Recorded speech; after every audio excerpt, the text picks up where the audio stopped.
Vai direto pra Kalina aqui. Vamos lá, Kalina? Muito bem, que soem as trombetas do Apocalipse. Kalina! Rápido hoje, né, meu gente? Muitas atrações, muitas informações. O mundo pegando fogo. O mundo pegando fogo, exatamente. Muito boa tarde pra vocês, excelente semana pra gente. Eu começo, lógico, com esse destaque internacional, que é a tomada aí da capital do Afeganistão, Cabul, pelo grupo extremista Talibã. E é lógico que eu vou deixar André Laich falar sobre isso, nosso cientista político. Isso acontece depois de 20 anos, né, André? As tropas americanas deixaram o país, por isso que isso aconteceu. E outra dúvida, por que Joe Biden tirou as tropas americanas de lá? Interrogação. Interrogação. São várias interrogações. Bom dia, Várias pessoal. dúvidas. Bom dia a todos. Bom, o Afeganistão nunca deixou de ter Talibã, só que eles estavam isolados nas montanhas, né? 80% do país são montanhas praticamente inacessíveis, que eles conhecem, são vários esconderijos. Tora bora. Que é difícil de mapear completamente, assim, eles teriam que entrar lá com um exército de engenharia e praticamente fazer estradas para chegar nesses lugares.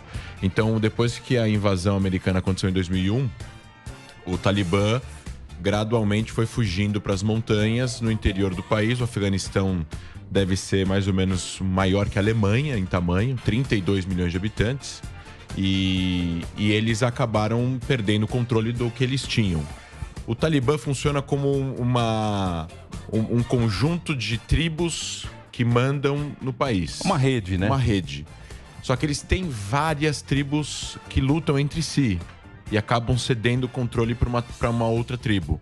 O Talibã é uma ideologia que tem a ver com a aplicação da Sharia, que seria a lei islâmica ao pé da letra, na interpretação deles, né? É muito parecido com a Revolução Islâmica no Irã, com o Estado Islâmico na base, né? Não na prática, porque cada um vai praticar de forma diferente, mas na base é igual. Estado Islâmico seria sunita, o Talibã também é sunita, já não são árabes, são pachas, que seriam uma outra etnia, eles não falam árabe, falam outra língua, apesar de falar árabe porque é a língua sagrada. É diferente também dos persas, que também não são árabes, vocês verem a confusão, né? O Talibã não é pacha, o Irã é persa, o Estado Islâmico é árabe. Então, mas são muçulmanos. São muçulmanos. É. E aí, no momento que os Estados Unidos, na verdade, quem falou que tinha que sair do Afeganistão foi o Trump, ano passado. Sim. Ele falou que precisava sair, que era uma guerra que estavam lutando por outros países, que não tinha sentido continuar lá, etc e tal.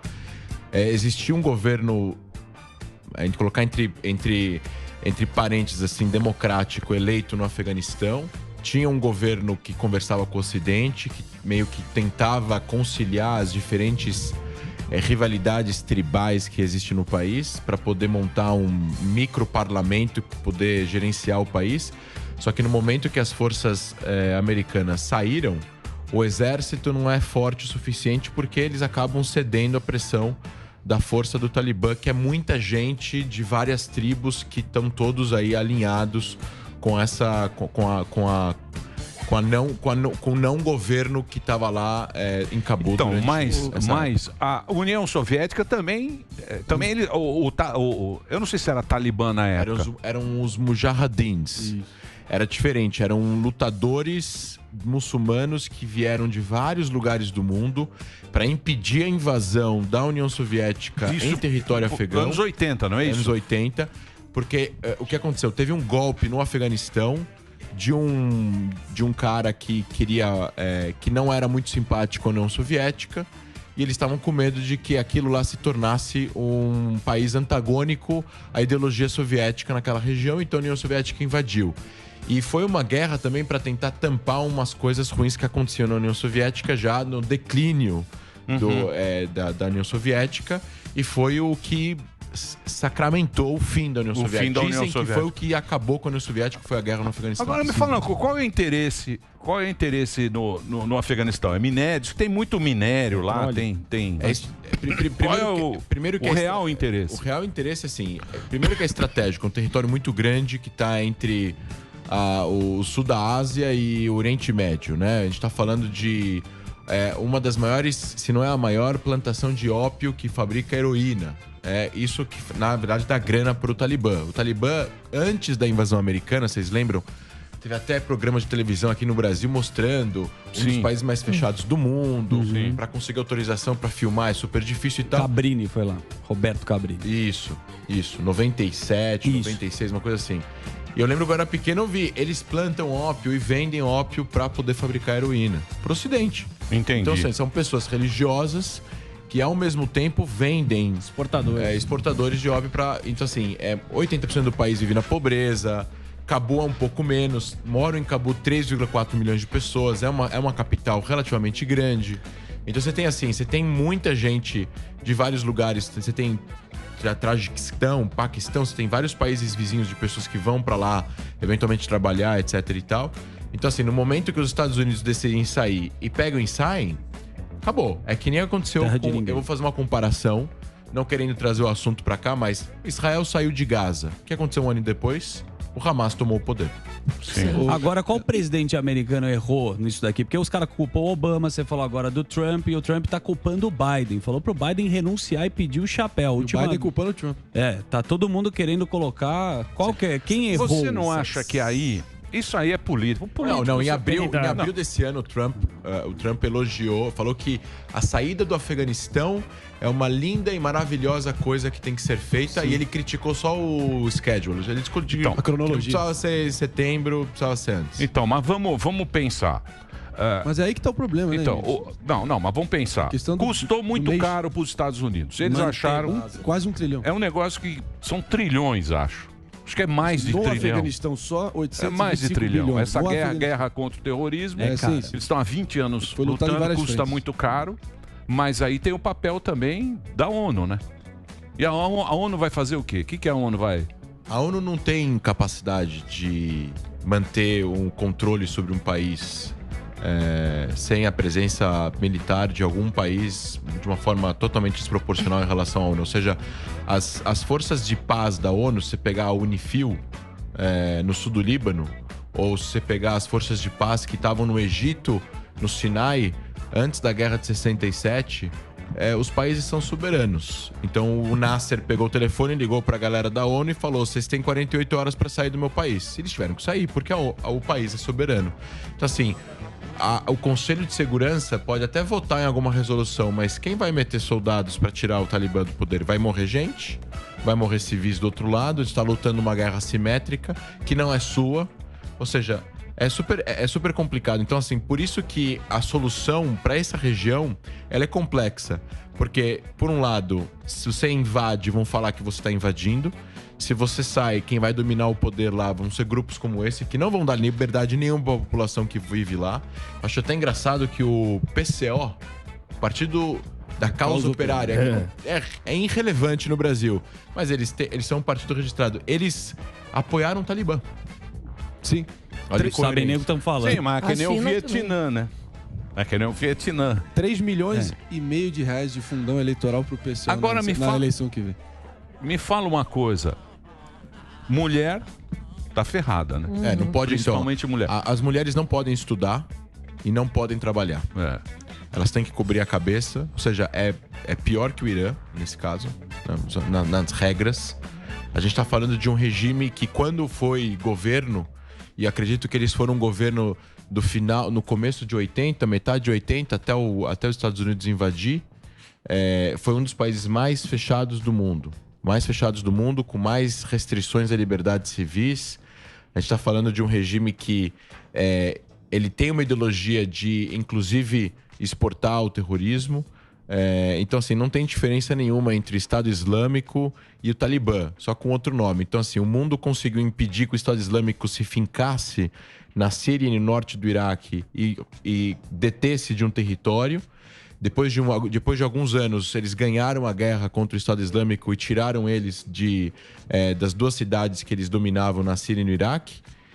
Mas, ao mesmo tempo, a saída dos Estados Unidos do Afeganistão vai deixar o Talibã dominar o país inteiro. A gente usa o termo, né, aqui, afegão médio, o afegão lá, o cara quer ir embora de lá também, né? A população tentou, esse vídeo que a gente passou agora, você falou que você não tem certeza, saiu aqui, né? Tava lá no Globo.com. Um avião e a turma tentando entrar nesse avião, tinha um exército americano lá e teve muita gente que morreu. Como é que ficou o afegão médio? Ele quer ir embora, ele apoia o Talibã? O afegão médio ele tá... Vamos colocar um afegão médio que é um pouco religioso, mas ele vai ter um monte de imposições extras, né?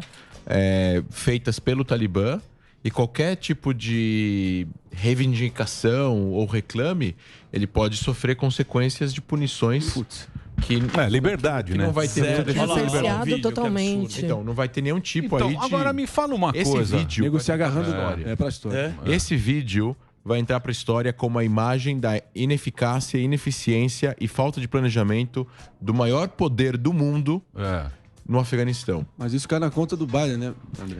É conta de todo mundo. Não, de todo mundo. Conta de todo mundo. Inclusive O presidente deixou o país. Por que o presidente Então, conseguiu? assim, isso aí é planejamento militar e não é só o presidente. São generais, são coronéis, são pessoas que estão lá em campo. Não é assim que se sai de um território no Oriente Médio, onde você tem um grupo terrorista que já dominava 70% do território. Era sabido que eles iam chegar em Cabu. Só uma dúvida só, porque o Trump, como você bem mencionou, tinha já acenado de fazer a retirada a partir de maio. O Biden postergou para setembro. O Talibã farejou ali, ele titubeando, menosprezando os riscos. Inclusive, o trecho que mais viralizou lá na imprensa americana foi o Biden em julho, mês passado, descartando quase qualquer chance do Talibã assumir o poder. Então eles perceberam essa hesitação e assumiram a bagaça toda sem pensar duas vezes, né? Mas eu queria te perguntar, inclusive eles já estão se referindo agora como o Emirado Islâmico do Afeganistão, parecido com que os Emirados Islâmicos do Afeganistão, né? É o novo nome do país. E a China já reconheceu eles, a Rússia reconheceu eles, o Paquistão, o Irã e os Estados do Golfo estão na iminência. Olhando adiante no cenário global, qual é o impacto disso? O impacto disso é uma volta, um momento sombrio à luta contra o terrorismo, onde você vai ter territórios... Assim, o que acontece? Os grupos veem isso e eles veem um incentivo gigante de continuar a sua luta. O Hamas vê isso e recebe incentivo. Al-Qaeda, a ideologia. E vira treinamento, né? Hoje em dia, onde é que esses caras treinam? Eles treinam. Campo de treinamentos, dinheiro. Você está falando de um país agora. Eles têm governo. Se eles têm governo, eles são reconhecidos.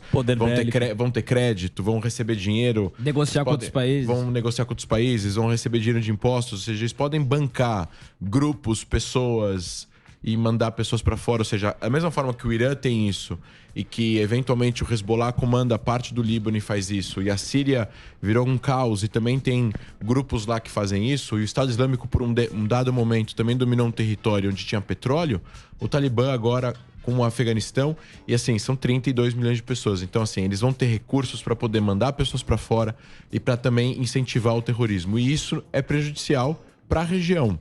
A gente está falando de um retrocesso depois de 20 anos para a região. É 20 anos de guerra que você falou em vão. Não só os Estados Unidos. Não adiantou nada. Não, assim, não foi concluído. Voltou. Então, mas me fala uma coisa. A missão original foi cumprida, né? Era tirar o Bin Laden da jogada. Não, sim. Mas aí foi ficando e, sim, 20 sem anos. fim, né? Bin Laden foi uma vingança. Agora me fala uma coisa. A situação econômica melhorou do país, né? Com essa...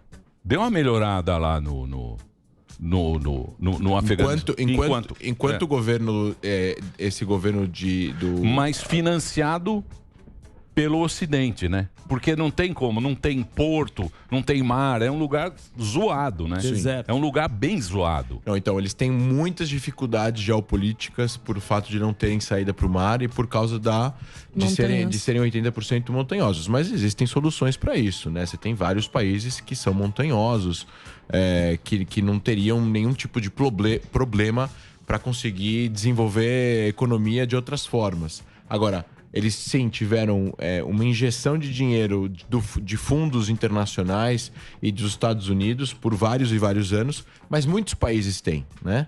Muitos países tiveram, a Alemanha teve no fim da Segunda Guerra, o Japão teve, o Vietnã teve, vários países tiveram e no final das contas eles conseguiram sobreviver e melhorar a vida das pessoas. A própria Cisjordânia tem, o Líbano, apesar dos pesares, também tem ajuda americana e de outros países. Então, assim, agora a gente vai ver uma fuga de milhões de pessoas desse país, que nem aconteceu com a Síria.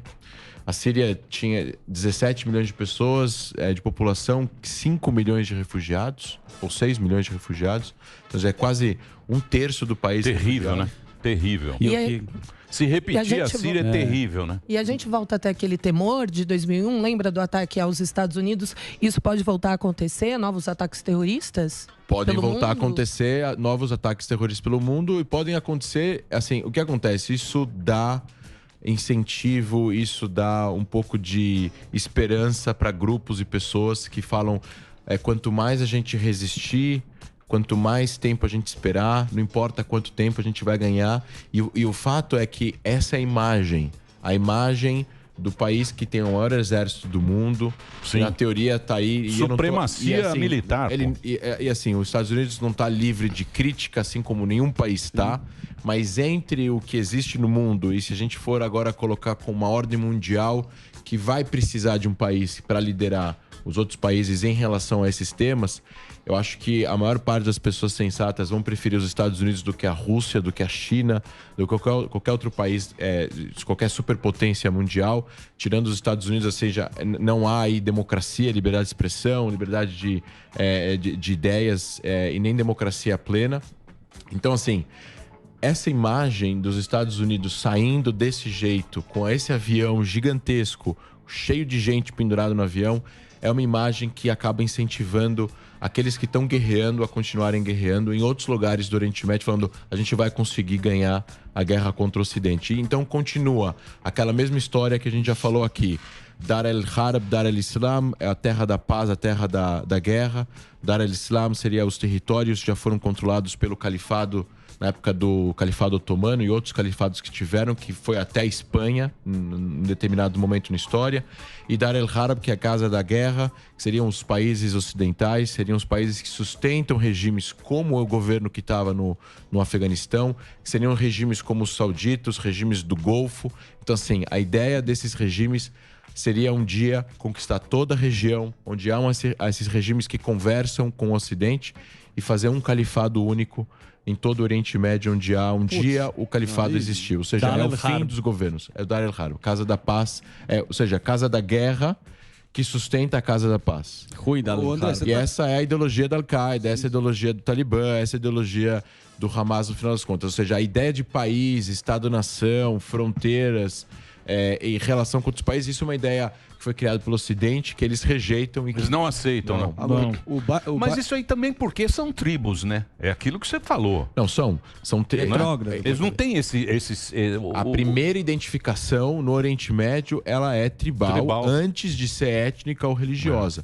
Mas depois da identificação tribal, existe uma identificação étnica, religiosa, seja você é muçulmano, se é cristão, se é druso, etc e tal. Depois uma identificação étnica, que é menos importante, tanto que você viu anos de guerras, anos de guerra no Afeganistão entre as tribos, para ver quem seria o dominante. Sim. Mas não aceitam as outras religiões, isso também, né? Também não aceitam outras religiões.